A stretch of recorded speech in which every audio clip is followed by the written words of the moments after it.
back here in Anchorage. Sorry for all the technical difficulties that we can get through to you one way or another. Pilots score a run in the bottom of the third, but was at the cost of 2 outs.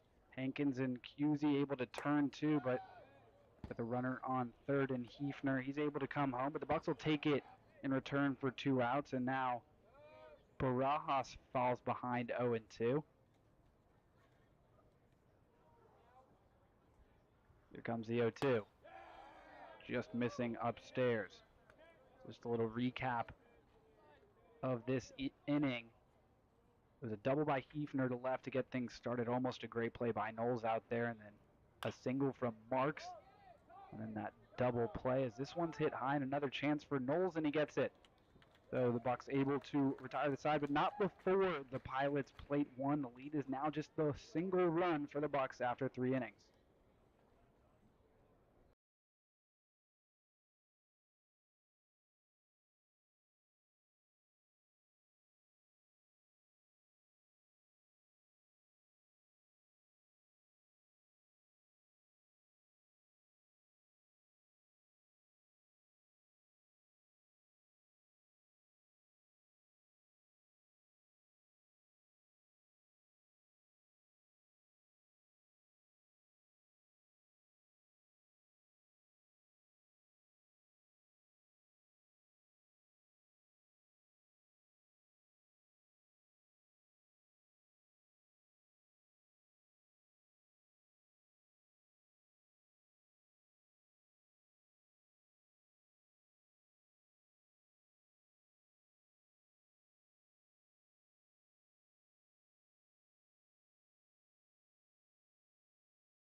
Now for the play-by-play, here's Vic Maslia. Thank you, Will. Josh Hankins leads us off here.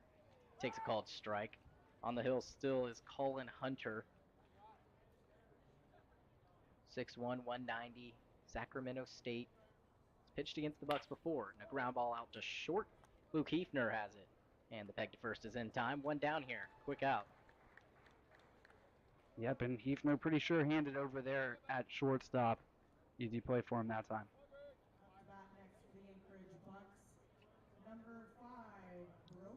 And that will bring up Brody Briggs. Got himself a double in his last at-bat. Great swing in there as he drove that into the left center field gap. Opposite field, too.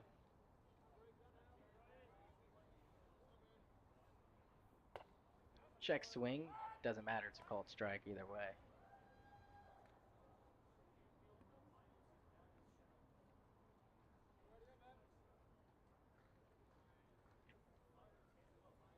No balls, one strike. Here it is. That one is outside. Not a ton of runs put up necessarily per inning, but they've been really long innings. Pitchers have done a good job of getting out of jams. Colin Hunter and Gurnie for the Bucs. That one misses downstairs to Briggs. On deck, Peyton Knowles. Briggs moves up in the order a little bit.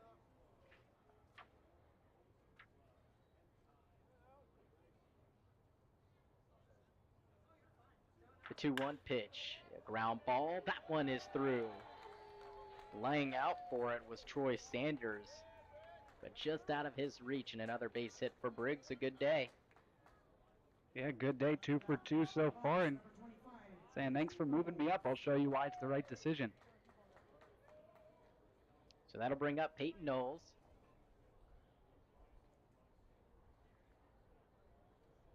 Knowles also from the left side.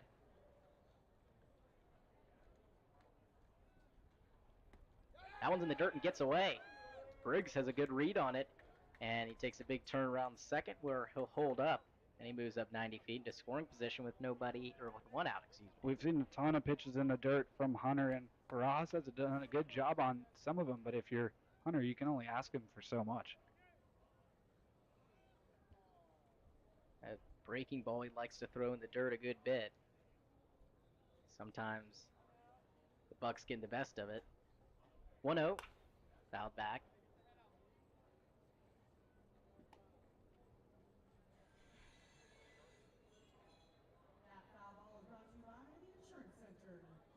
One ball, one strike.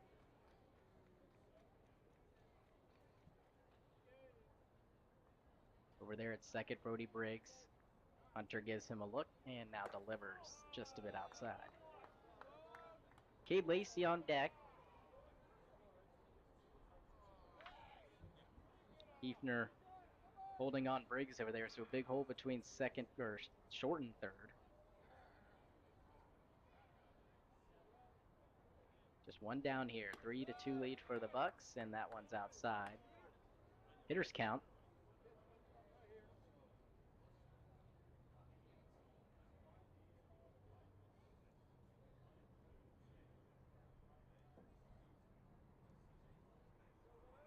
Hunter ready again, set at the chest. Takes a look at second. Now the 3-1 delivery is outside for ball 4. So back-to-back guys on. It was a single by Briggs, and now a walk by Peyton Knowles, and that will bring up Cade Lacey with Nolan Cusey in the top of the order looming on deck and in the hole. Yeah, good to see after giving up the one run in the bottom of the third. That's going to bring... looking to get something back right away. That's going to bring out Jordan Brink, the pitching coach for the Pilots. He'll have a talk with Hunter over there, and struggled a little bit with the Bucs in traffic on the bases, but like I said, he's done a good job of getting out of it. 5 hits here early on.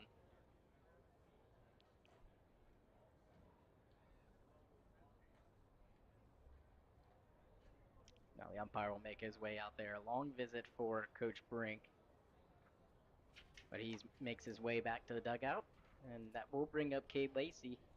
Nothing doing for both bullpens, it seems. Actually, the Pilots have a guy up there.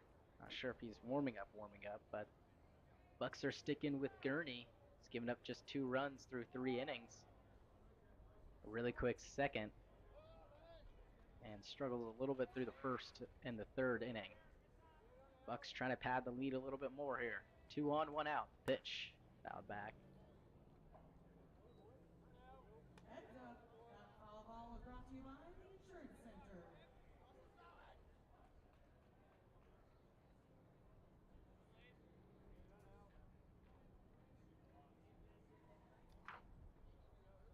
One run lead for the Bucs, looking to add on. Pitch by Hunter, swung on and missed.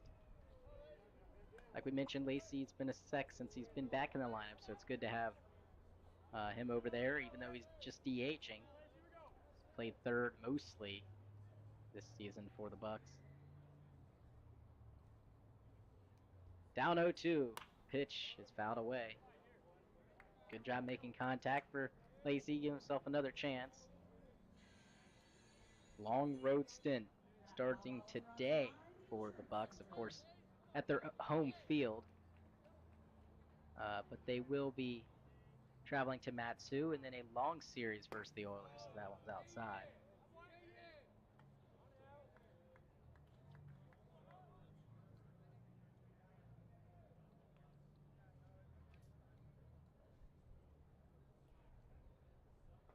One ball, 2 strikes. Like I said, Matsu, and then the Oilers for 5 games will be out in Kenai. The pitch is chopped again towards third base. Chase Knight, tough play, throws and just gets his man, Cade Lacey. Was wondering if that ball might bounce foul, but Chase Knight didn't want to take any risks. Knight able to put a good throw on it, and he gets Lacey, who does his job, moves up the players 90 feet. 2 down, though, for Nolan Cusey.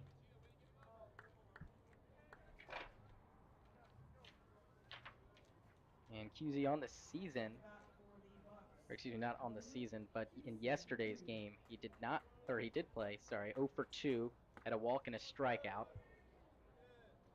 Was walked already today, came around to score.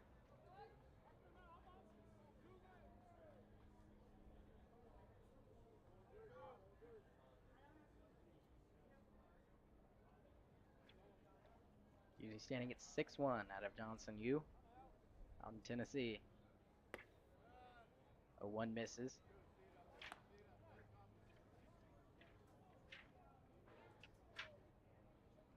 Despite going to school in Tennessee, he's from all the way in the West Coast, Dana Point, California.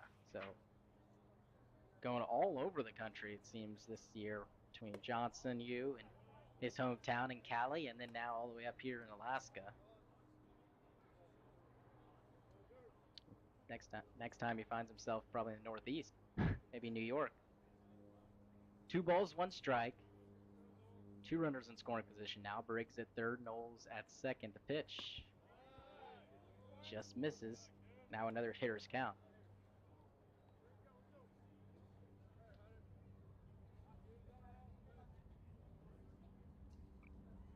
Almost 70 pitches for Hunter.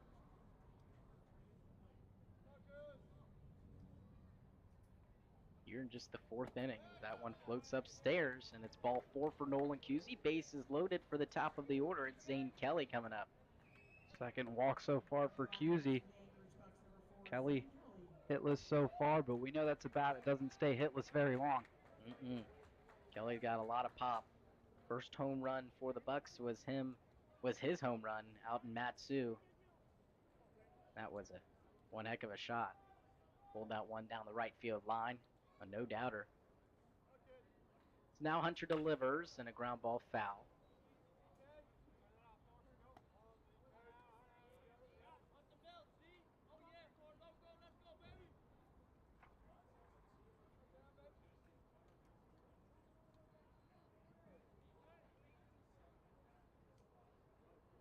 Hunter ready again, bases full of Bucs. Trying to do some damage here with 2 down. That one just a bit outside. Hunter struggled a little bit with command as of late. And on deck for the Bucs will be Cole Carlone if Zane Kelly can find himself aboard. 1-1 count, the umpire signaling, so not 2-0. The pitch. Rocketed out to center field. Long run for Logan Sanders going back. He is not going to get there. Briggs scores. Peyton Knoll scores. Getting the green light is Nolan Cusey. Sliding into second base is Zane Kelly. He's got a 3 RBI triple here in the 4th. Unbelievable stuff. We talked about it. Kelly, if he's 0 for 2, you better watch out. Logan Sanders made the mistake of playing pretty shallowly, which, in fairness, we've seen fielders do all summer long. But this is Zane Kelly. He's hit a home run already, and he hit that one over the head of Sanders, gave it everything he had. But a triple and just great stuff for the Bucs after that 1 run in the bottom of the 3rd, responding in a big way in the 4th. So Zane Kelly, and like you said, that bat does not go cold for too long, and he rocketed that one out to center field, and Logan Sanders, his best effort, just not enough. Kelly cleans the bases. This one's tapped out. The pitcher Hunter is going to have to field it, and he puts it in his back pocket. It's an infield single for Carlone. And I don't know that he should have fielded that because by the time he picked it up, he had no chance of getting Carlone anyway. So there's no harm in waiting on that one. But at the same time, obviously, that's a split-second decision, but another run for the Bucs. So Carlone is aboard, and like you said, Hunter probably should have put it in his back pocket, but it's such a split-second decision. I was saying should have not have even picked it up. I think it could have bounced foul. So that will bring out head coach Rich Price. Looks like he's going to make a pitching change, so we'll step aside here. But just before that, the Bucs 4 runs in this top of the 4th inning, thanks to a huge bases-clearing triple for Zane Kelly. 7-2 is the score. We'll tell you about the new pitcher and much more when we come back.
Welcome back here. Still dealing with some video issues, but we're happy to tell you that the audio sounds pretty good. So Ryan Callahan is up. New pitcher is Zawistowski.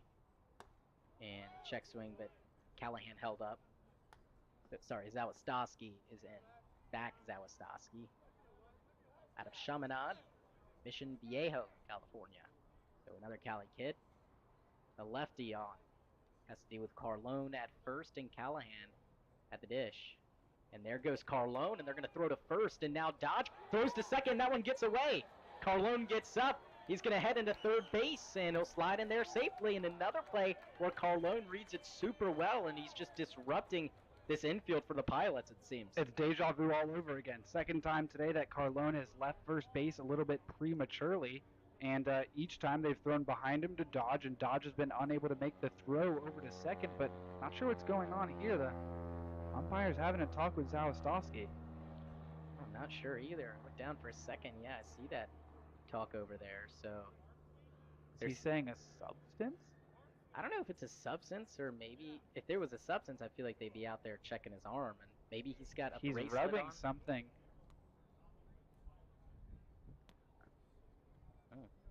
Something's going on in that right arm or right hand. He just dropped his glove.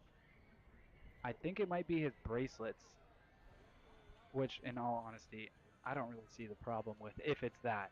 Yeah, it's interesting because now in college, tons of these pitchers are wearing these Apple Watches. I don't know if they're not actual. Some of them are actual Apple Watches, but that is how a lot of pitchers use signs now, back and forth to the catcher. They kind of just press a button on there and it relays the sign. So if they're allowed to use watches, I'm just surprised why they wouldn't be allowed to use a bracelet or wear a bracelet. This is interesting. Not really sure what it's about. I think they might be waiting for someone to get something from the dugout to help them cut it off. I know in my past I've had some bracelets that are like burnt on and so tight that you can't take it off without cutting it. Now it's, oh, he's just going to put on a sleeve and cover it maybe? Yeah, it looks like that's what's going to happen. He's getting an arm sleeve, but he's putting it on. That's his no, that is his dominant. That's his left hand.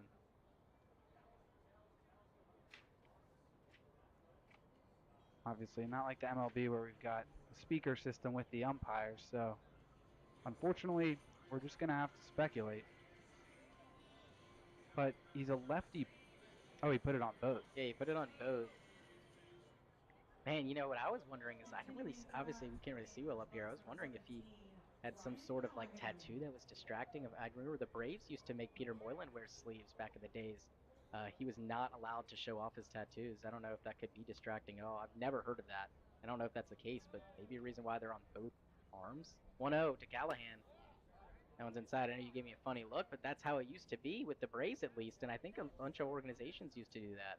We've seen Zawistowski pitch before. This is his 5th appearance of record, at least in the system. He was the only pitcher who had pitched 4 times already for the Pilots, and I've never seen issues.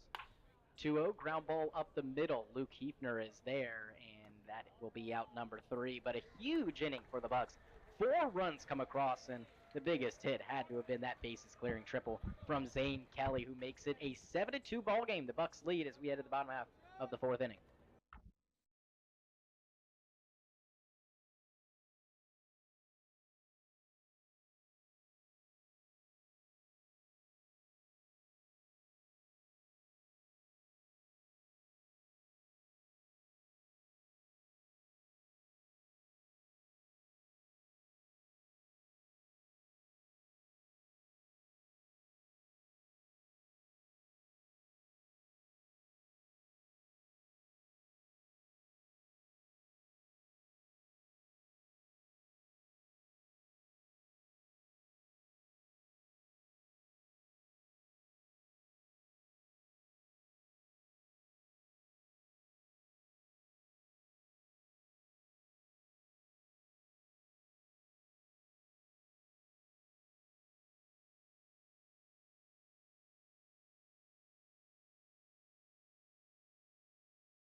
Bottom half of the fourth inning, Chad Gurney out there on the hill. His first ball misses low and away for ball one. The batter is Chase Knight.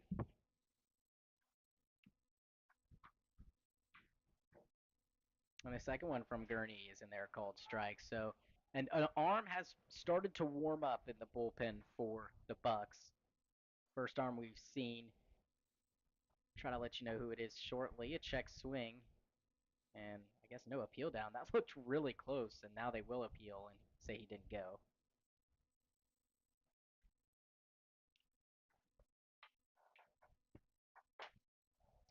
Next one's another called strike. Gurney has dealt with a lot of traffic on the bases, but that's more to say how good he's of a job he's done getting out of those jams.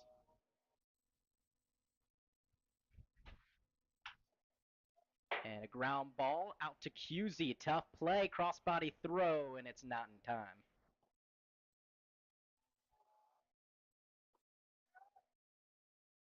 So an infield single now was a tough play for Cusey nonetheless.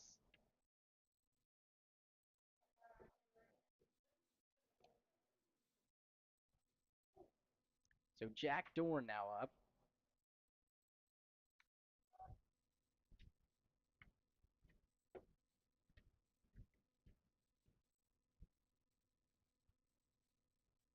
Gurney still having to deal with that traffic on the base pass.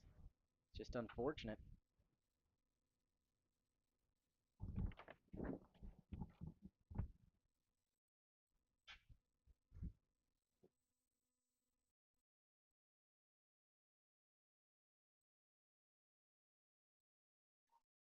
I peg back to first, and in time there is Chase Knight.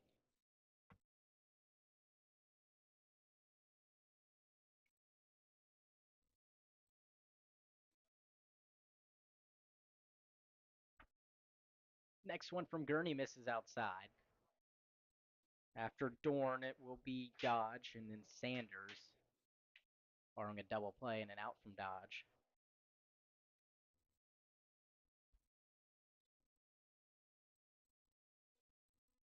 Next one misses outside again, 2-1.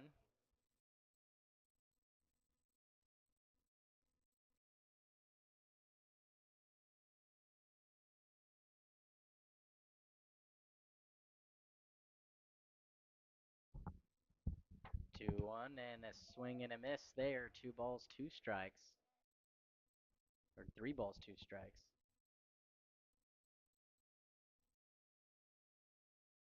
Out in the bullpen warming up for the Bucs is now I can't see the number over there. Oh, it looks like Jeremiah Arnett is warming up for the Bucs. Seen him a good bit. 2 balls, 2 strikes. The pitch. Swung on and missed. Gurney gets his man. Dorn is down on strikes. That will bring up Jake Dodge. And good to get that first out of the inning. The last thing you want to do after scoring 4 runs, give these Pilots a big inning in response. Huge inning for Gurney. Not sure how much longer he'll be going. It's his last. Definitely a big way to show what you're capable of and go out with a bang.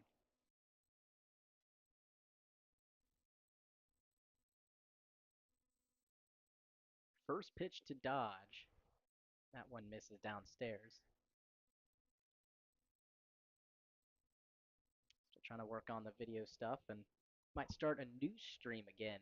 We apologize for so many different streams, but you just stay on our channel, should be able to find it. Swung on and missed again. Dodge swinging for the fences there in a very long swing. Yep, long swing indeed from Dodge.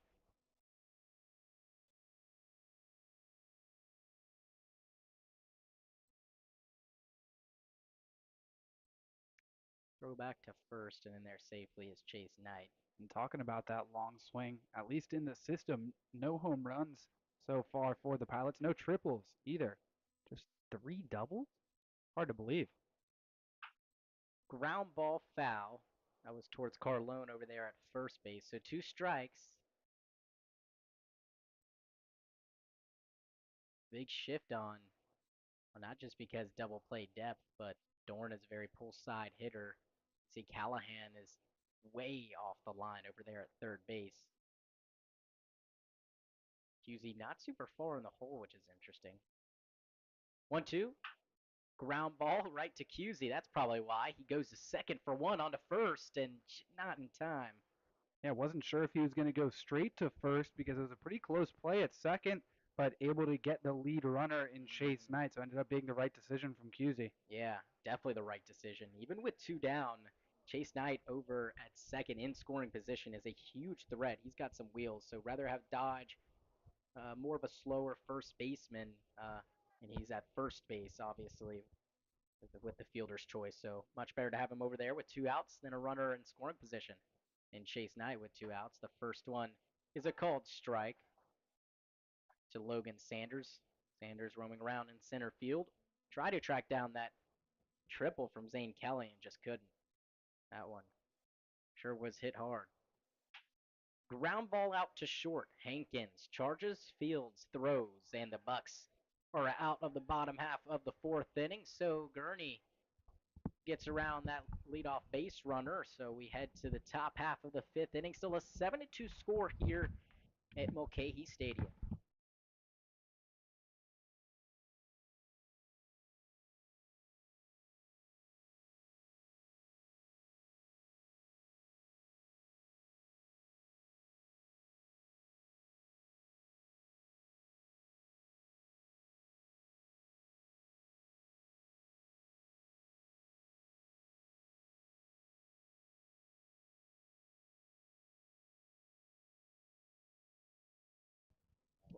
Welcome back here to Mulcahy Stadium. First batter up is Max Ross, and he gets plunked again, and it's almost as if you could like read his lips, and he's just like, "Why me? Why me?" And not only he was hit by a couple pitches yesterday, or no, a couple days ago, sorry, but his bat. He's gone through 6 bats. Will, it's unbelievable. Every time we see him after the game, even if like it's hard for us to hear because there's glass in front of us, so we don't always hear the broken bat. He's like, I broke another one today. We're like, which at bat? Because we didn't hear it.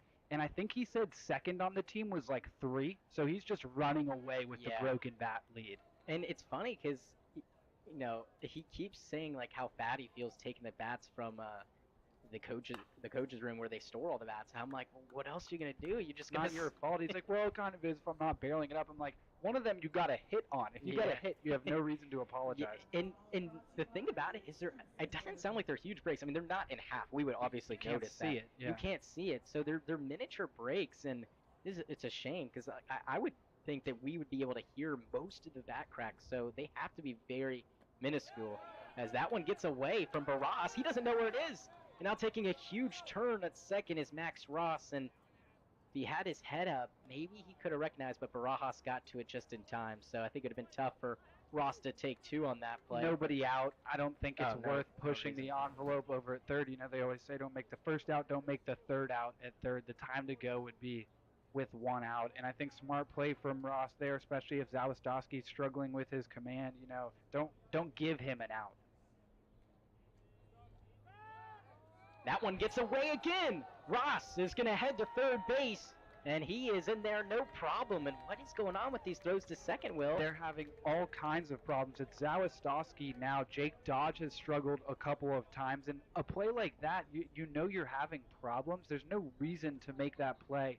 I understand you're trying to pick off Max Ross, but you're just asking for problems. I don't think they're going to have him out anyways.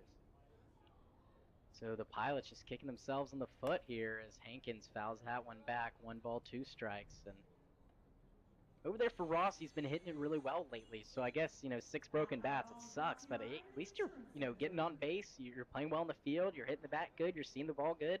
Good guy to have on base, too. Speedster. The reason he plays center field pretty often for these Bucs. And that's now 3 errors for the Pilots. 1-2. Hit up the middle. That'll get down for a base hit. Josh Hankins drives in Max Ross, and that one hit in the center field not very hard. If Ross didn't advance 90 feet, I don't think he would have scored at all. I think Sanagorski would have given a huge red light. So the Pilots doing it to themselves. And with the Bucs bats being hot right now, you never know. Runners at first and third, nobody out. And Briggs, who's been 2 for 2, they probably might have scored anyway, but definitely doesn't help their case. So an 8-2 lead now. Brody Briggs back up 2 for 2, like I mentioned. He's been seeing the ball really well as of late. And that one's in the dirt. A good stop by Barajas. And now, if you're the Bucs with the struggles and you're up by 6 runs, trying to get into his head, maybe send the runner there. An early steal. Saw Carlone do that, and they threw it away. Or with the lefty on the mound, at least dance around over there, maybe get in his head. Fake steal, something like that. He did not a little bit. Briggs lays down a beauty of a bunt. Zawistowski just now getting to it. He bobbles, and he's going to have to put it into his back pocket. Even if he fields that cleanly, I don't think he has Brody Briggs. You would never know seeing him run that Brody Briggs is a catcher for this Bucs team. Laid down a beauty there and then busted it down the line. And yeah, they're struggling to defend, but I don't think they really could have defended that one. There's not a lot of defense for a perfect bunt. Yep, a beauty of a bunt, and I said it right this time because that surely was a really good bunt laid down by Briggs. And even if Zawistowski gets to the ball in time, Briggs is speedy down the line. Probably wouldn't have had him. And his biggest Sun Devil cheering in his corner, Wyatt Halverson over there in the dugout. He liked what he saw on that bunt as Peyton Knowles tries to lay down one himself. Halverson was on in the last game for the Bucs. Gave up 3 runs, but we saw some really good stuff from him early on. Just the command at the end was a little bit off. For a guy like him, you know, when you walk people like that and you start losing your command, it's really tough to get it back because that's his whole thing. Is his pacing, his command is really good, and that's what we saw last time. No balls, 1 strike. Knowles squares again, but pulls it back for ball 1. On deck, Cade Lacey. Zawistowski's really concerned about these guys on base. Looked at Hankins for a while there. When there's been a guy just on first, we've seen him. He's a very interesting delivery where he picks his leg up and kind of pauses to give himself a chance to pick off if he wants to. Really just needs to focus on these batters, though. No balls, 1 strike. Knowles squares again. Sorry, that was the 1-1 pitch, and he pulls it back for a ball. And so with first and second on, Chase Knight is in a really tough spot because if he charges, then no one is over there at third base. But if it's hit towards him, Zawistowski can't really get over there. So Peyton Knowles, if he can drag it down that third base line to make it tough for Chase Knight to make a decision, he might get himself on. He does try to lay it down, but he fouls it back. So the Pilots catch a break. 2 strikes on Knowles, so he's most likely swinging away. And you can tell that he was trying to go down that third base line. And I shouldn't say that most likely will not be bunting on this play. Up 6 runs if you trust your guy that much. I've seen weirder things happen. And I don't remember if it's happened this year on 2 strikes, but we've seen... I want to say it's happened once. I want to say it's happened too. I keep thinking about it, and I remember... I want to say either Powell or Cusey, but that's not for sure. I wouldn't be surprised if they try to do it here. Nobody out. And he does square to bunt, and he pulls it back. Because the thing is, you can always pull it back like that. And, of course, you know, if you pull it back and it's a strikeout, then I guess that's the same thing with bunting it foul. I wouldn't hate to see him show it really early and then pull away ready to swing. Yep. Move the defense around, maybe mess with the head of Zawistowski. Payoff pitch to come. See if Knowles tries to drop it down. He does lay down, and he does lay it down, but it's going foul. Ah, what a shame. So Knowles is unfortunately out. It looked really good, but I think it caught the ground too early off the bat, and that's what caused it to spin foul. He's able to drop his bat just a little bit and kind of get it more on a line. He could maybe keep that ball fair, but a good attempt from Knowles, and he is retired. So that'll bring up Cade Lacey, who's had back-to-back choppers towards the left side, and I think that goes to show you that he's just getting on top of the ball a little bit. Maybe just missing some pitches, so you'd like to see good contact from him with 2 on and 1 out. First pitch in the dirt. Barajas, like you mentioned, has just been super busy there. Yeah, no, they're asking a lot of him. There's been a lot of pitches in the dirt, whether it's Zawistowski or Hunter. Done a decent job, but when you're challenged that often, some are going to inevitably get by you. Still here in the top of the first inning. Bucs got that first run. Max Ross came around to score. Josh Hankins drove him in with a single. And now still the Bucs are threatening here. Bucs up to 9 hits now. Just 4 for the Pilots. Great way to start a road trip. Trip in air quotes. Yeah, of course, the Bucs are the away team, but at their home field, they share with the Pilots. Lacey fouls that back again, but starting tomorrow, we are at our real road stint. Start with the Miners, and then we head to the Glacier Pile, or sorry, the Oilers. 5 games there. Yeah. All those at 6, day after day after day after day. Is that enough? After day, maybe? 5 games in a row. It'll be a good time bonding like we've talked about in previous games. 2 balls, 1 strike. The pitch. Ground ball out to third. Chase Knight has it, and the throw is in time to first, and that sounded like he could have broken his bat. I did hear a little splinter, not sure. For Cade Lacey, hopefully for him that is still intact. He'll probably go check on it, but he does his job, moves the runners over a little bit. That'll bring up Noli Cusey in the 9-hole. Yeah, Cusey's been walked twice today. In a big spot here with 2 on and 2 out. Yep. Second and third, 2 outs, and he pops this one in the infield. Luke Hefner, the shortstop, will take it for out number 3, but the Bucs do get 1 run. An RBI single from Josh Hankins makes it an 8-2 ball game. Bucs lead it as we come back after the break.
Welcome back. Troy Sanders leads it off here in the bottom half of the 5th inning, and Chad Gurney's still out there for the Bucs.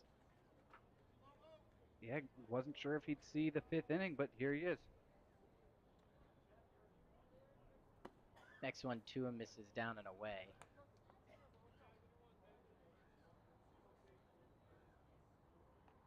Here we go. Scoreboard should be back up for you guys. That one misses outside.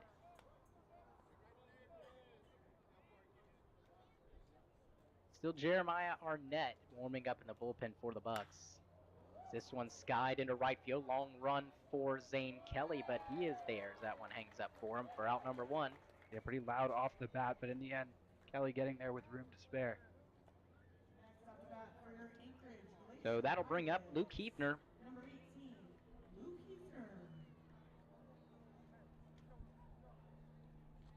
Hefner. Hefner had that double out to left. Knowles tried to make a diving grab, and the umpire said it came out of his glove. He tried to say it was on the transfer.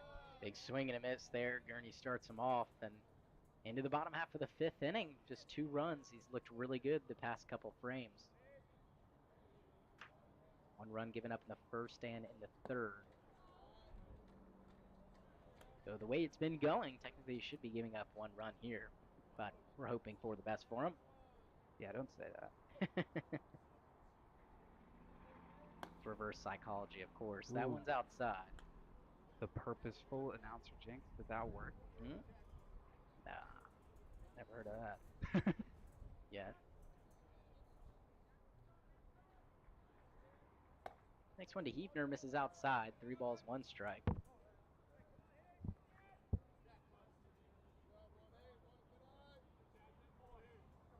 Sorry, that's a little blurry, maybe, potentially more than usual. Of course, it's a little bit better than what we have been going with, as that one is too far inside and a 1-out walk. But like I was saying, we'll take blurry over Nothing. yeah, basically nothing. Just some faux pas in our streaming, and not all on us, some of it though, on myself, but it's okay. No. Vic's being too hard on himself. It's all right. You know I always am. So Gurney gave up that 1-out walk, and he'll bring up Dylan Marks, the pitch, and he finds the zone. I think that's important for Gurney after that 1-out walk here. Just keep pounding the zone. Of course, show Monty and Springman that you still got some left in the tank. Pitch count getting up there. Sure is. Almost at 80. And if there's anything in the tank, I think it's pretty safe to say he can empty it this inning. Would not expect to see him come back out for the 6th. Don't really at all. And a lot of these guys have been going 4 innings or 60 pitches, so this is well past that. Not saying that he was scheduled for that. Of course, Right. I wouldn't assume now in the 5th inning and already at 70 pitches. The thing I'll say is this team's playing 7 days in a row. So Yeah. maybe a long-term mindset trying to save some of those arms in the bullpen. Yeah, you're exactly right. That's probably what it is. 1-1 misses inside. And yeah, some of these starting pitchers, and I think that the Montez and Springman, of course, and all the coaches have done a great job at managing the bullpen and managing the pitching staff and kind of letting everyone get involved, figuring out where everyone works correctly. 2-1's a called strike, but like I said, this upcoming series, like we started with 6 games right off the bat, but this series in particular, now that we get really into the swing of things in the season, is kind of the first real test for these starters really going full, 5-6 inning games rather than 4 to 5 innings. Because what we saw was 5 innings was kind of the most. We were kind of used to 4 innings, maybe 3 if they were struggling a little bit. But now I think we'll start to see, when we see Zan Rose back out there, and it's Carlone's turn, and then Halverson goes back out again. Popped up on the infield. It's going to be Josh Hankins. Nope, Nolan Cusey will take it just in front of him. Yeah. And it's going to be an infield fly as the... Oh, they're going to call a balk before the pitch. Huh. Wow. 2nd consecutive game. So that's interesting. Yeah, they're going to give a balk to Gurney. Looking at the replay thing, I don't really see anything. It was almost a late call. That's really weird. I maybe saw a little bit of a flinch, but it's blurry on the camera, so I can't really see that much. Yeah, I didn't see anything. Always hard to notice unless you're specifically looking for it. Maybe just a flinch in one of the legs by accident. Don't know. 2-2. Called strike 3 on the outside corner. So instead of a pop-out, Gurney will gladly take that called strike 3. 5th strikeout of the day for Gurney. And going back to that pop-out, I think Cusey and Hankins will have a little chat because they almost ran into each other. Yeah. Definitely want to be clear about who takes priority, what each other heard in terms of calling off. But, Yeah, it was pretty nonchalant, so I wonder if they heard the umpire signal that it was a balk and they knew that it wouldn't really matter. But like you said, yeah, an interesting play over there. So Marks was retired. Luke Stolga bats with 2 down now and a runner in scoring position. And going back to the bullpen, I feel like Hyder, Purcell, and Arnett have been 3 of definitely the most used arms. Give them some rest, maybe. 1-0 is a called strike. And we've had a lot of off days this week, Monday, Wednesday, and Saturday. So going straight into a 7-game stretch like this, it's really big that they had all these days off. And you've seen a lot of guys out of the bullpen go a couple innings. You've seen we're averaging around 4 to 5 pitchers through these last 3 games. Throw down to second base. It's close, but not in time. And Briggs threw a strike over there trying to get Luke Hefner. Briggs is always, looking to make that play behind the plate. He's a great thrower of the baseball, whether it's throwing out stolen base runners or back picks like that, but he's always just aware of what's going on. And a back pick now. Cusey applies the tag. They got him! And Gurney A back pick to second. Nolan Cusey picks it up off the ground and makes the tag to get Hefner out at second base. So that took the bat out of Luke Stolga's hands. The Pilots go down quietly. We head to the top of the 6th inning. An 8-2 lead for the Bucs still.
Welcome back.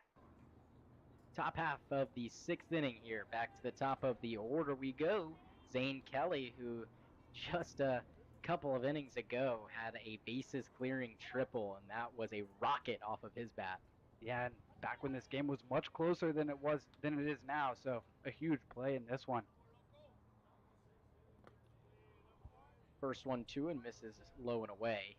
Zawistowski still on the hill for the Pilots.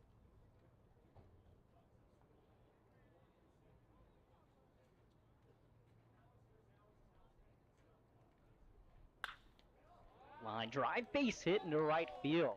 Zane Kelly, back-to-back knocks, and he's looking really good here. Yeah, after a couple outs to start the day, we talked about it. Can't expect him to stay under wraps too long, and he's announced himself into this game in a big way. Yeah, and getting him going is going to be huge for the start of this road trip, and you'd like to see some positive signs for the top of the order, and he gives it right to you. And another guy is Cole Carlone. We'd like to see stay hot a little bit. He was 0 for 2 yesterday, but he did come into pinch hit, so he just had those 2 at-bats later in the game. But he's had a couple days off before that as he lifts this one into left field. Retreating is Luke Stolga, and he's got that one no problem for out number 1. Zane Kelly heads back to first, but going back to Carlone, pitched against the Chinooks. Yeah, and then came off the bench on Friday against the Pilots. So he only had 2 at-bats in those last 2 games, which is low, on the low end for him usually. So a guy like him batting second like he is today, or third. Will Burns obviously out of the lineup. That might be another day off in lieu of getting ready for this long actual road trip, as that one plunks Ryan Callahan. Hits him right on the shoulder, and he takes first base no problem. So another hit by pitch. That was Zawistowski plunking on Ryan Callahan, and another guy that's been hit by a pitch and has been hit by pitches recently a lot lately is Max Ross, and he grabs a bat. Yeah, he might be happy that maybe Zawistowski got that one out of the way before he came to the plate. I don't know. He could also be thinking that he's a little bit wild. Next one could come in and hit him too, but like you said, Zawistowski might have a little bit more command. As that next one gets away from Barajas, moving up 90 feet is Zane Kelly, and Ryan Callahan, just like that, 2 in scoring position, just 1 out. And I want to give some credit to Zane Kelly there. He was dancing around at second base, and Zawistowski, I'm surprised, didn't step off because Kelly actually took his lead away, went all the way back to the bag, but I think these base runners, since the minute he came in, have really been in Zawistowski's head. Yeah, I just saw the replay there, and it looked like Zane Kelly was giving him a little bit of trouble, and after that one plunked Ryan Callahan, the next one, the first pitch to Ross, was way on the outside part of the plate, so you can see the adjustment from Zawistowski, but just too much of an adjustment as that one's also outside. 2 balls, no strike. And Zane Kelly, Ryan Callahan move station to station. Still one down here. Corners are in. Dodge not so much over there at first, but Chase Knight is on the edge of the grass. Middle infield back as that one's outside again. The last one before that was a called strike. Did not catch the umpire signaling. So 2-1's the count. I don't know. I think the scoreboard operator here may have. Yeah, you may be wrong. So I might have I been had right it to as a go ball. I didn't see him call a strike. It was a close pitch, but I didn't see back. that. Yeah, and our score And here has home it. plate umpire just signified that it's 3-0. Okay, so I was right. I got to trust my gut next time. 3-0. Finds his own. 3 balls, 1 strike. On deck is Josh Hankins. Bucs trying to do some more damage. Increase their lead. Arnett's been throwing for a while out there in the bullpen. A guy that's been used a good bit, like you said. 3-1's fouled back, and with the amount he's been throwing, he definitely could come in, but it also could just be him getting warm. Might not have thrown today and just going out there to get some reps in, but it is Gurnie. It would be Gurnie going into the 6th inning, so I assume if no one else is up there in the bullpen, it has to be Arnett.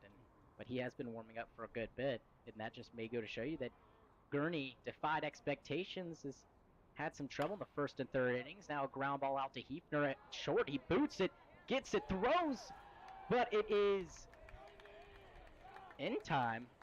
Is that the call at first base? I was looking down the line, and I didn't realize the umpire was all the way over there. No, that is a base hit. I was for sure that he beat it out.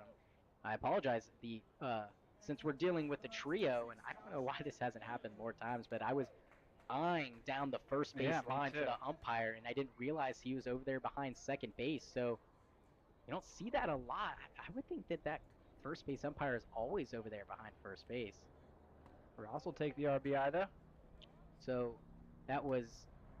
Or I guess it was scored in error, so no RBI unfortunately for Ross. Yeah, Zane Kelly came around to score, but Hefner couldn't field that one cleanly. Surprising from him. We've seen him pretty sure-handed over there.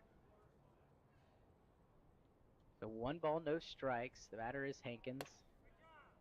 Takes a called strike, and I guess for 2nd and 3rd, the 3rd base umpire is over behind 3rd, and the other umpire is over almost in front of 2nd base. I guess that's how it's been done, but I'm a little bit surprised that we haven't run into that problem before on close plays to first base.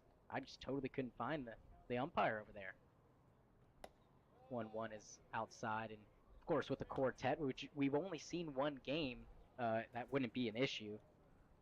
But that is the issue run into. I guess, 80% of the time in a game, or maybe even more than that, an umpire is standing behind first base, but there are times like 2nd and 3rd where I guess they wouldn't be. 2-1, ground ball the opposite way and through! Hankins, another RBI single, this time driving in Callahan as Max Ross moves up 90 feet. The Bucs just keep moving the line today.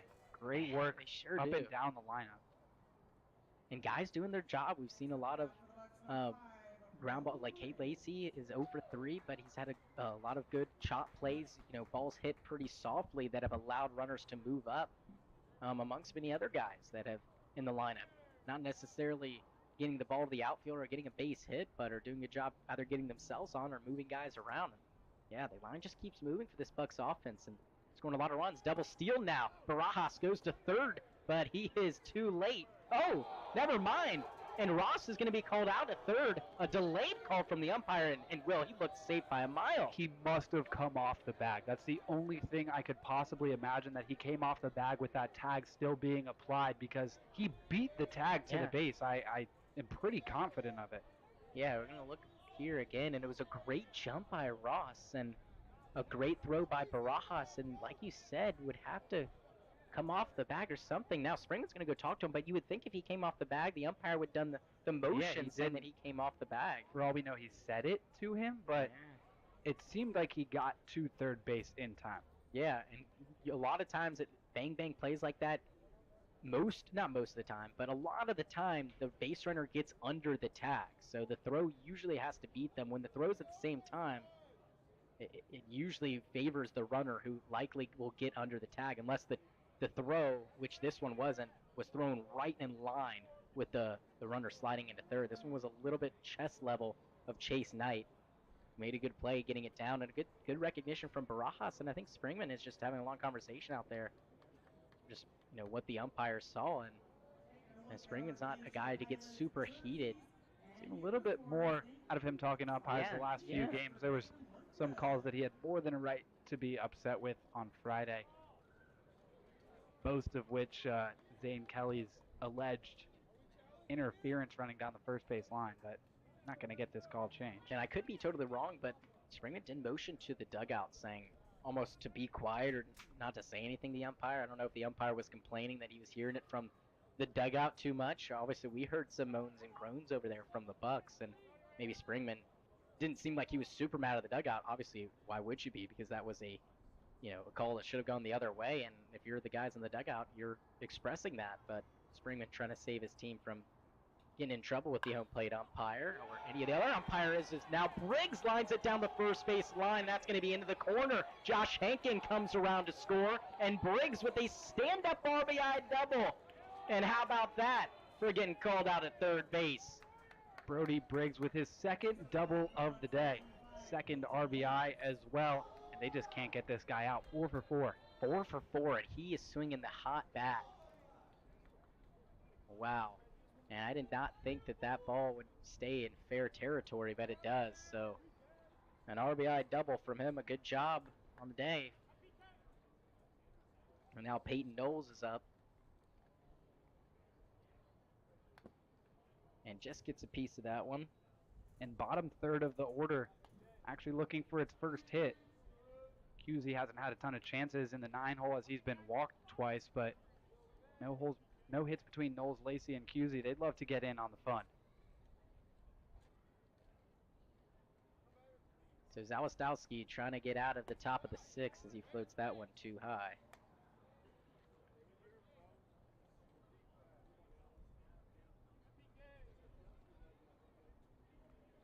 They're just riding with him at this point.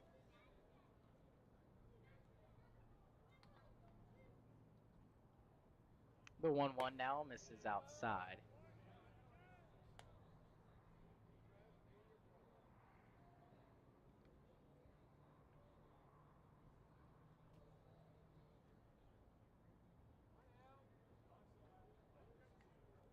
So 2 balls, 1 strike to Peyton Knowles.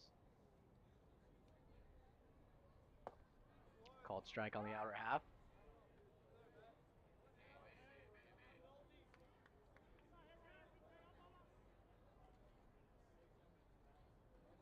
So Deuce is wild here. A sunny day in Anchorage, Alaska.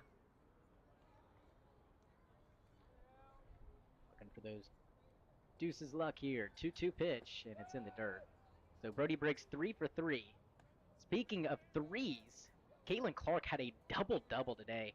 17 points, 13 assists, and she was 5 for 9 from behind the arc. And talk about three-pointers, she can really hit them. Sky just edged them out 88 to 87. Brody Briggs, one of her biggest fans. Yeah.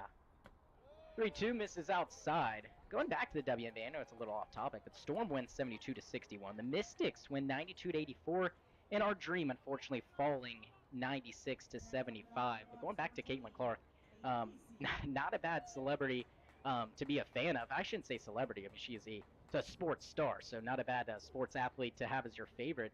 Not sure if Briggs has seen her in person before in a game, but I'm sure he wants to. And now 3 for 3. He might be on her radar now. As Lacey gets into this one, hits it deep in the left center field gap, and that is over the head and to the wall. Briggs comes around and scores. Peyton Knowles will come around and score. And Cade Lacey finally gets a hold of one with a 2 RBI double. And I was just mentioning he was doing his job, getting the ball in the infield and moving runners over. He was just missing that barrel. And he hits a huge barrel there. That one almost a no-doubter if it went over the wall. Yeah, that one was definitely barreled, and I thought it was going to get out of here. A little higher elevation, and it probably would have, but it's pretty deep to that part of the park, unfortunately for Lacey, but I think he'll still take the 2 RBI double. So that will prompt a pitching change. Coach Price comes out there on the hill for the Pilots, and it's a 13-2 lead. Cade Lacey gets into that one to 2 RBI double. We'll tell you all about the new arm for the Pilots when we come back. 13-2, Bucs lead it.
Welcome back here, top half of the sixth. Steeler 5-run inning, and Colton Haas, or excuse me, no, it is Colton Haas on the mound. I don't know why I thought I had that wrong. Actually, I do know why I thought I had that wrong. Nolan Cusey up, and he skies this one into right field. And there's Jack Dorn, so one pitch takes care of Nolan Cusey. We'll see if Colton Haas comes back onto the hill for the Pilots next inning, but until then, we'll see who the Bucs bring out. Looks like it'll be Jeremiah Arnett. We head to the bottom half of the sixth inning, now 13-2 score.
Welcome back to Mulcahy Stadium. On the hill, like I mentioned, is Jeremiah Arnett for the Bucs, and he will face Hunter Backstrom, who comes in and he will pinch hit for the Pilots.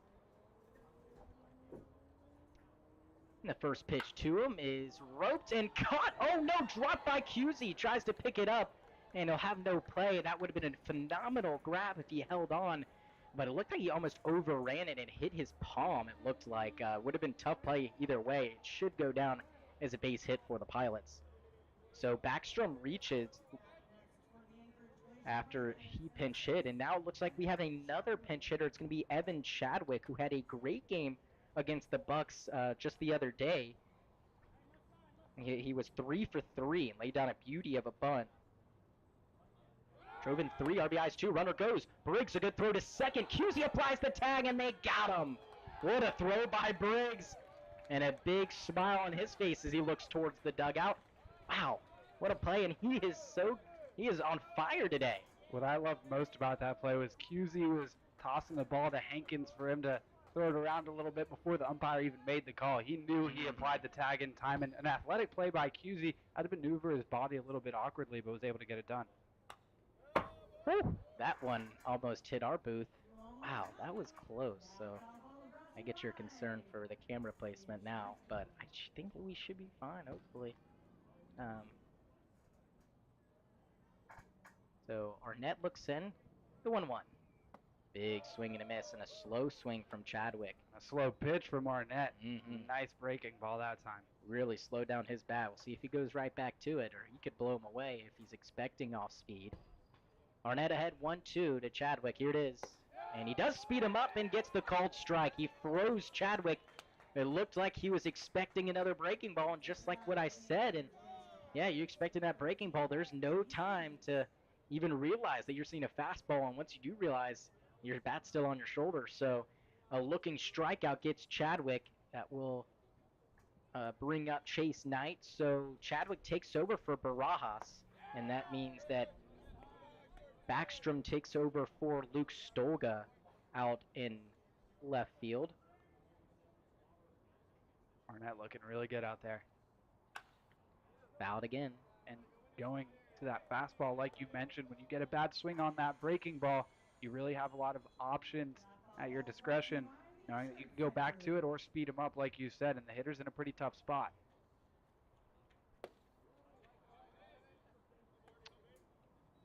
Two balls, one strike.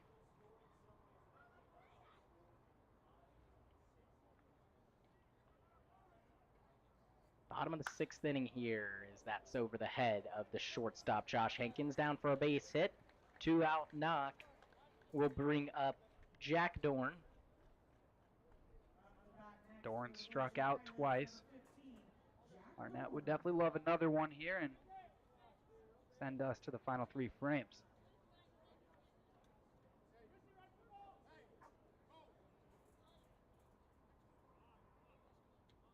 So Arnett with 2 down. Just needs something in play at a fielder, preferably. Another arm is moving around in the bullpen. No one is, well, now we have someone throwing for sure. Looks like it could be Eli Lipinski out there. Pretty sure it is. I'm seeing the same thing as you. Someone we haven't seen as much. 1 ball, no strikes to Dorn. Next one's in the dirt. A 13-2 lead and a 5-spot put up in the 6th. And I thought 4 was going to be the most we saw in an inning from this Bucs team. But they just keep adding on. And this team just does not go down without a fight. And not that they were down at all, but they're just going to keep adding on and adding on. It doesn't matter if they're already up. And yeah, 10 unanswered runs for the Bucs. And that's huge.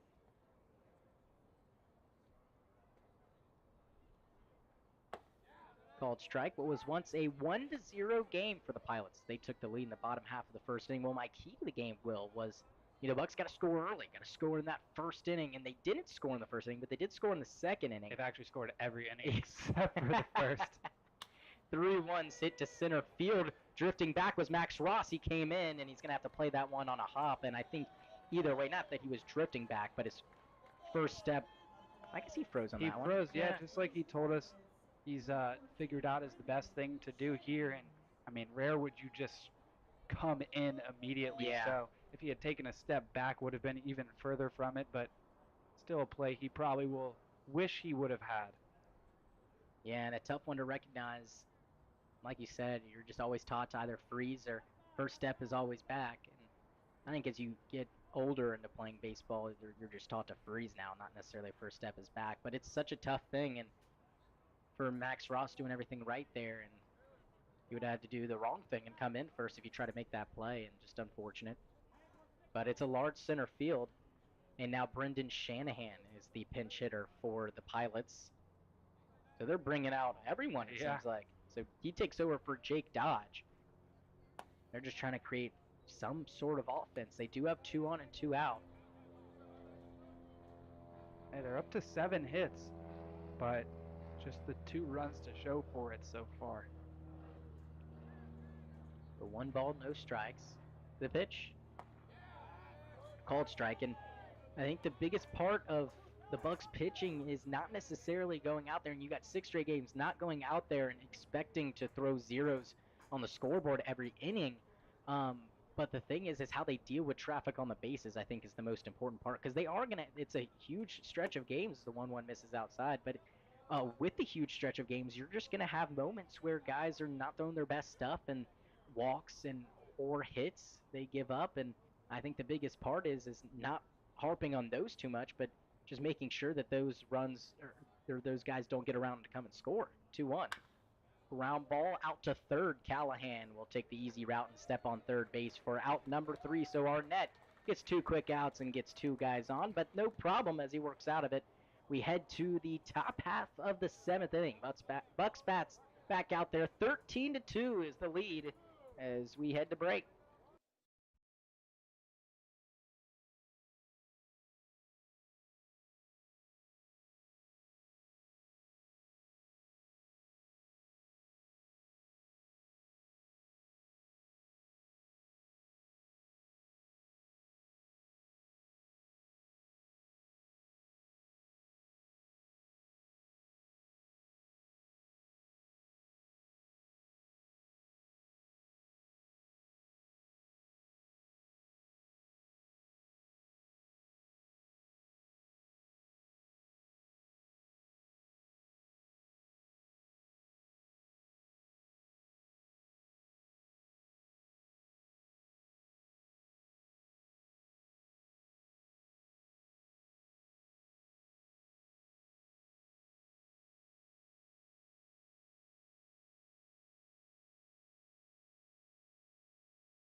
Welcome back here. 13-2 lead for the Bucs. Been a long couple innings, and now back for the play-by-play. Here's Will Hopkins. Thank you very much, Vic. Yeah, the Bucs now leading at 13-2. It was just 3-2 when I handed it off to you, so maybe you should keep going, but I'll give it a try. These Bucs bats better not let me down.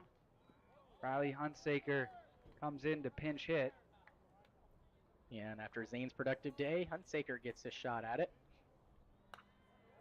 Fouls this one straight back, bounces around. Wow, that was like a pinball. That's so cool.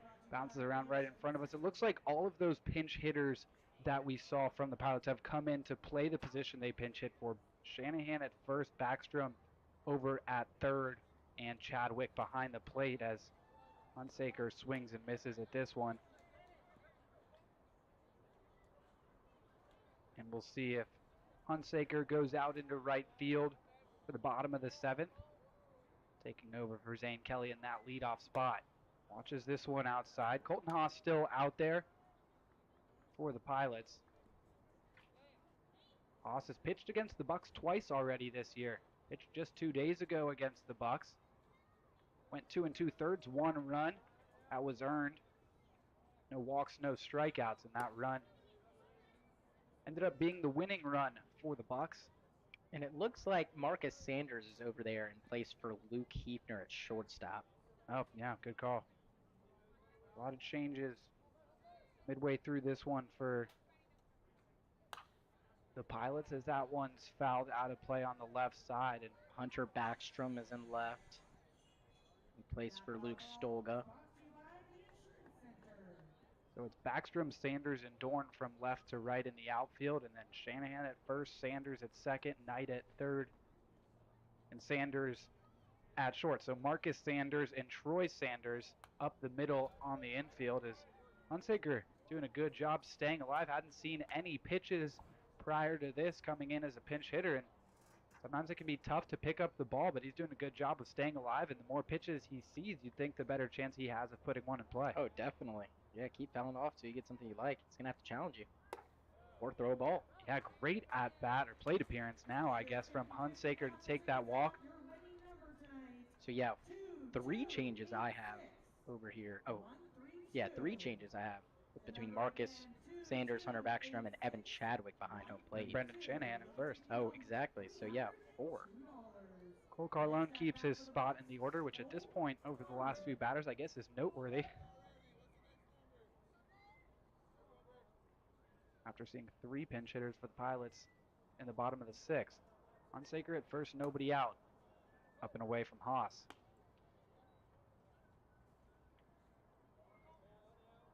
Haas 6 foot, 192 out of Wasilla, Alaska. Oh, yeah. Playing close Right to around here. home. Yep. Carlone watches this one up and away.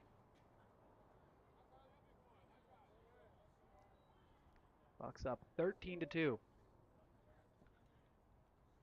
13 runs on 13 hits for the Bucs, 2 runs on 7 hits for the Pilots, and 4 errors for the Pilots to none for the Bucs. Yeah, a couple of multi-RBI hits for the Bucs is why they have equal hits to runs. And after 2 errors from the Bucs on Friday, I know the staff and the players will be happy with that 0 on the board in that department right now, and we'll hope to keep it that way. 3-0 swinging out to left field. Backstrom backs up, but still well shy of the warning track, able to make the grab. Yeah, and that was a 3-0 green light that Carlone had, or at least 3-1 green light. I thought he got a hold of that one just a little bit under it, but a good idea going opposite field. We've seen that a lot from him, and now Callahan. You're right, that was 3-1. Had that just a little bit off, so yeah, Callahan, like you said, comes back up. Had an RBI single earlier. Grounds this one sharply down foul the first baseline. Hunsaker still at first. Max Ross waiting on deck.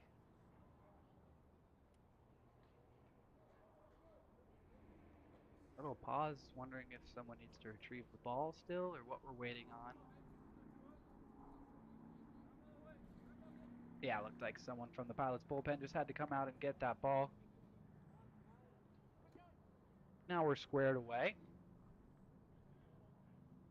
One to the third baseman, grounded sharply and past the glove of Shanahan at first. Another base hit for Callahan, and he's just such a hot bat right now. We say it almost every time he comes to the plate because it's true. Yeah, and I think the biggest thing is the way he was sounding when he talked to us is not like he's a guy that's going out there trying to swing the bat as hard as he can and trying to find gaps, and he's just hitting it left and right, going opposite field, finding holes. He's not hitting it super hard, which he doesn't need to, because contact is key in this game. You can swing as hard as you can, and that ball still go negative feet into the catcher's glove, or rather you hit it 50 miles per hour and you find some hole. And for Ryan Callahan, he's just doing a great job at focusing on contact and quality rather than the quantity of exit velo, I guess you could say. And over there, Sanagorski was a little upset that Hunsaker didn't go first to third on that play. Then again, Sanagorski didn't tell him to go, but I don't know if that's a thing that he necessarily has to do. Max Ross at the plate. This one finds the outside corner, and talked about putting the ball in play. Just 2 strikeouts so far for the Bucs at the plate, and The I love crazy it. part about that is it's not even that out of the ordinary. It's not. It really is. It's what the Bucks have been doing all season long, and you just gotta hand it to them. They've had a couple of extra base hits today. That ball's a called strike, but even the extra base hits, besides Briggs' long one out there, we haven't seen balls hit super duper hard. Besides 2 or 3, a lot of these 13 runs are coming off of hits where they just are finding holes and not necessarily super hard hit contact. And I think that's because if they were, they'd be striking out more. That's usually how it works. Yeah, and as that one misses to make it 2-2, a lot of these runs coming from errors too, and the way to get those errors is to put the ball in play. Right, and not Max hard hit Ross, balls. one of those examples. Right. Hit one out to short. That was fumbled by Hefner. By the time he regained it, Ross beat it out at first. Count now 2-2. Swings at this one. That'll go foul. And I think that's probably what Springman and Sanagorski and all the coaches are saying. And we're focusing on just getting the ball in play and trying to find holes and not necessarily because they realize that it's hard to get extra base hits here. And a lot of times you have to have a perfect launch angle. And if you get too under the ball, it's just going to die and it's going to be caught. Swing and a miss that time from Ross. Looked like Haas threw something breaking in on the hands, and Ross came up empty. So a big second out for Haas and the Pilots. Brings up Josh Hankins. Yeah, and just one of the few strikeouts, but a really nasty pitch from Haas. Can't really blame Ross there as you just put his best swing on it. And that one, he definitely was swinging pretty hard, but I think Springman and, like I said, all the other coaches probably appreciate that Ross is going up there swinging, and not keeping the bat on the shoulders. I think most of these strikeouts, given that there's not a lot, have been swinging strikeouts for the Bucs. I think we can both say that pretty confidently. These Bucs don't really look at pitches and let them go by. Yep, all 3 strikeouts for the Bucs today have been swinging. Wow, that was a guess, but it was an educated guess because that's from what I was seeing up here. They want to hit the ball, and when they're striking out, they're either just missing it or it was just a better pitch from the pitcher, and that last one was just a better pitch. 1-1 to Hankins. Has a couple of hits, also a couple of RBIs. And I'll take responsibility for that Max Ross strikeout. Of course, right when I compliment these guys for not striking out. I try to hype them up even more, I guess. I'm sorry, but yeah, that's on you. 1-1. Skied into the seats behind home plate a little bit on the left side. 1-2 now to Hankins. Brody Briggs waits on deck, and I am sure that Haas would love to wait to see him until the next inning. Oh, Has yes. terrorized the Pilots today. 4 for 4, 2 RBIs, 2 doubles, 2 runs scored. First, the 1-2 to Hankins.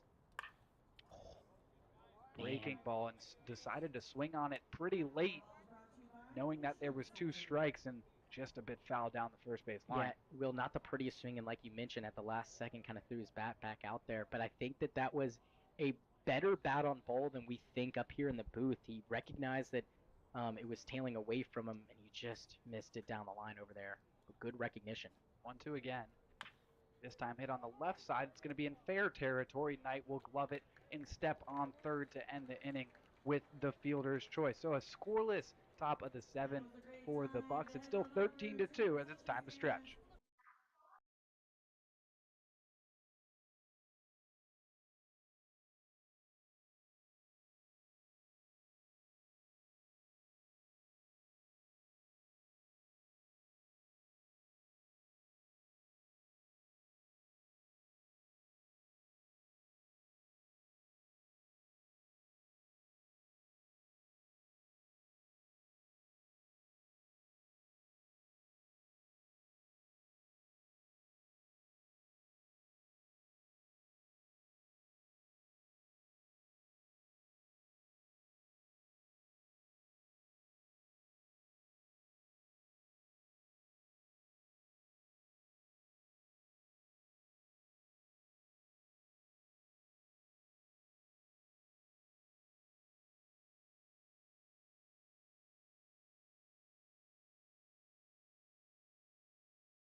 bottom of the 7th inning. New pitcher on for the Bucs. It's Eli Lipinski, making his 3rd appearance of the season. 2nd against the Pilots, last pitched against them 5 days ago. Only able to go a 1/3 of an inning, giving up 2 hits and an earned run. Look for a cleaner outing here, and pressure is off, so should be able to focus in on his stuff. And his first pitch to Logan Sanders is called a strike. So now all the Sanders are in. Yep, and they're all batting in the order right one after another, 9, 1, and 2. That's interesting. Another called strike to Logan. How awesome would it be if Lipinski was able to retire them in order? Ooh, that would be awesome. Obviously, those guys are thinking, how about 3 straight base hits? There's one. Skied in the infield. Whose ball will it be? It'll be the shortstop, Hankins. Captain of the infield, able to make the play, and the first Sanders is retired. That's a start. Can't get 3 unless you get 1. So now Troy Sanders comes to the plate. Playing second with Marcus, who we just saw take the field for the first time last half inning, being subbed in for Luke Hefner, the other middle infield position at shortstop. Troy 1 for 3 so far. Swings at the first pitch and hits it in the air to shallow left. Ranging out is Hankins. He'll give way to Peyton Knowles. 1 pitch, and that's the 2nd out. Great job by Lipinski.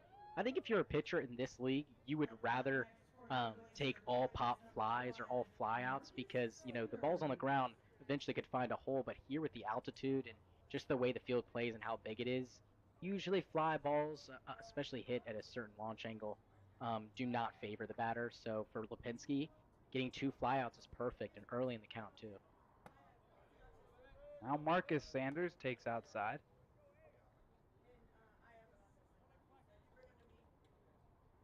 Lipinski looking to retire these Pilots and the Sanders in order. Ooh, gets the call on the inside corner. Started that breaker definitely in off the plate and got it to break in there just at the last second to even things up. Beauty. Great curveball. Or breaking ball, I guess. Can't really speculate which one it is. Could be a slider as well. 1-1 cut on and missed. That was either the fastball in the outer half or some changeup sinker type ball. That one tailed away from the batter. Maybe a cutter? Could be. Cutter away. 1 ball, 2 strikes, 2 outs to Marcus Sanders. There's that same pitch. Honestly, it looks too fast. It looks like it's that fastball he's just trying to throw on the outside part of the plate. Now he went outside twice, maybe with that front door off-speed pitch that we saw land in there. Deuce is wild. That one's bounced into the other batter's box, so count runs full. It looked like he just overcooked that one. Wasn't really anywhere near. And now the count full. I don't know if you would want to risk your breaking pitch here. There was another. There was a. Elijah Dew was warming up the pit. I'm not sure if he's just getting extra work in, or if he might make an appearance. Strike 3 call. It's 3 Sanders up, 3 Sanders down for Eli Lipinski in the bottom of the 7th. Pilots can't score. It's 13-2. Oh, and that is, excuse me, not only 3 Sanders up, 3 Sanders down. That's the ball game. Lost track of the mercy rule here in the 7th inning with the Bucs up by 11 runs after 7 innings. That's going to be that. Yeah, well, I totally forgot. Obviously, we've been dealing with some other issues here in the broadcast. But yeah, if I'm not mistaken, it's 10 after 7 full innings, and that was the bottom half of the 7th inning. I'm not sure if there's a 15-run rule. That could be 15 after 5 innings. But obviously, the Bucs put together a great game, and just like that, it's over. Just like that, it's over indeed. Great job there from Eli Lipinski to finish things up and give the Bucs a bit of an early afternoon to go explore Anchorage as they overtake their Pilots rivals. We will take a quick break and wrap things up when we come back.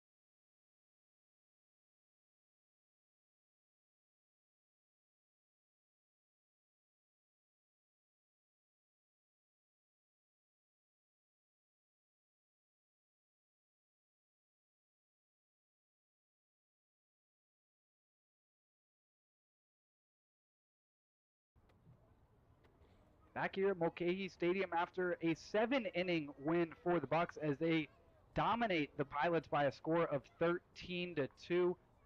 Looking through this Bucs lineup, there were 5 players with multiple hits. Zane Kelly with 2 hits, Cole Carlone with 2 hits, Ryan Callahan with 2 hits, Josh Hankins with 2 hits, and Brody Briggs with 4 hits. Yeah, Briggs looked really good today. Everyone looked really good. And I think the biggest thing was just we saw the tale of 2 great things in baseball, good pitching and good hitting. 13 runs put up by this offense, and it only took about 13 hits for them. And just a great deal because that just goes to show you they get runners on, and they do a good job of getting all of them in. That bases clearing triple from Zane Kelly, a couple of RBI, 2 RBI singles helps out a lot, and it's just a really good job. The base runners are doing their job. Carlone had a couple of good plays where he advanced 90 feet off of some missed plays from the Pilots. So just taking advantage in all facets of the game. The pitching was outstanding. Yes. Gurnie looked amazing. Arnett came in and looked really solid. And then Lipinski comes in and does his job and gets the Bucs the win. And easy to focus on the offense when you score 13 runs. But like you said, only 2 runs allowed by Gurnie, Arnett, and Lipinski. So great stuff all around for the Bucs. It was 13 runs, on 14 hits and no errors for the Bucs. 2 runs on 7 hits and 4 errors for the Pilots. As we look ahead in the schedule, the Bucs will be on the road at Matsu tomorrow. That'll be at 6 o'clock before starting that 5-game series against the Oilers. As far as the Pilots go, they'll be back here at Mulcahy Stadium hosting the Chinooks tomorrow. For Vic Maslia, I'm Will Hopkins. We'll see you next time.